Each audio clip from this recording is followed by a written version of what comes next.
একেবারেই ভিন্ন। আগের যেই ক্যারেক্টার ছিল আমার খুব একেবারেই গম্ভীর, রাগী, এখানে একেবারেই ভিন্ন। ইমোশনাল তো হয়েছি।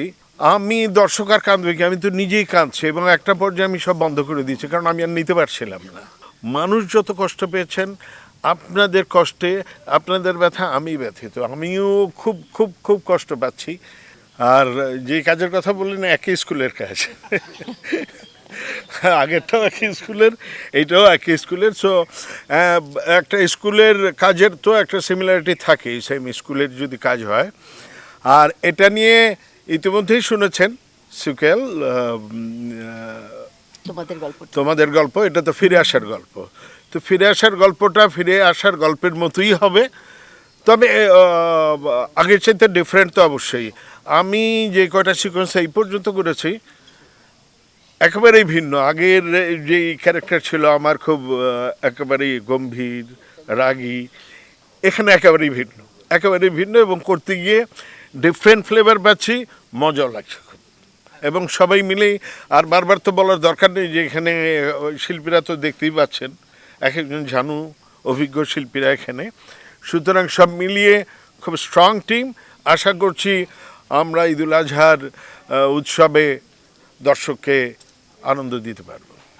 একটা কথাই বলতে পারি যে আমি তো নিজে দেখেছি এইটা, এবং ইমোশনাল তো হয়েছি।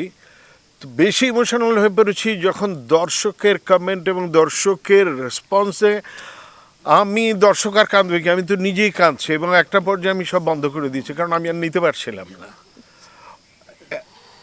বিভিন্ন এবং এখনও কন্টিনিউয়াস সারা পৃথিবী থেকে, শুধু যে আমাদের বাংলাদেশের মানুষ বলবো, মানে বাঙালি ভাষাভাষী সারা পৃথিবী, কানাডা বলেন, আমেরিকা বলেন, ইউরোপের বিভিন্ন দেশ থেকে বলেন, মানে এত আমি এটাকে মানে এটাকে নাটক বলবো, মানে আমি ঠিক আসলে বুঝতে পারছি না যে কোন ভাষায় এটা বলা যায় যে মানুষের ভেতরে এমনভাবে এটা ঢুকেছে, নাটকের চাইতেও বেশি কিছু, অভিনয়ের চাইতেও বেশি কিছু মানুষকে এত স্পর্শ করেছে।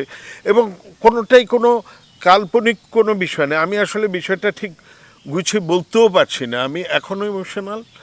এবং একটা কথাই বলবো যে দর্শক যত কষ্ট পেয়েছেন, দর্শকও বলবো না, মানুষ যত কষ্ট পেয়েছেন, আপনাদের কষ্টে, আপনাদের ব্যথা আমি ব্যথিত, আমিও খুব খুব খুব কষ্ট পাচ্ছি। এইটুকুই বলতে পারি। আসলে এটা নিয়ে বলতে গেলে বারবার ইমোশনালি হয়ে যাচ্ছি, কিছু এরপর আর বলার কিছু থাকে না।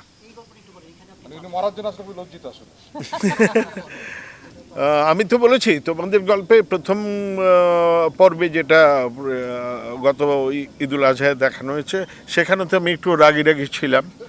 আর এখানে এসে একদম ডিফারেন্ট। এই সিকুয়েলে এটা এসে ফিরে আসার গল্পে আমি অভিনয় করছি, একেবারে এখন পর্যন্ত ভিন্ন ফ্লেভারে আছি। এটা বলবো না, আমার মনে হয় যে ভিন্নভাবে দর্শক দেখবেন এবং ডেফিনেটলি মজা পাবেন, নিশ্চিতভাবেই।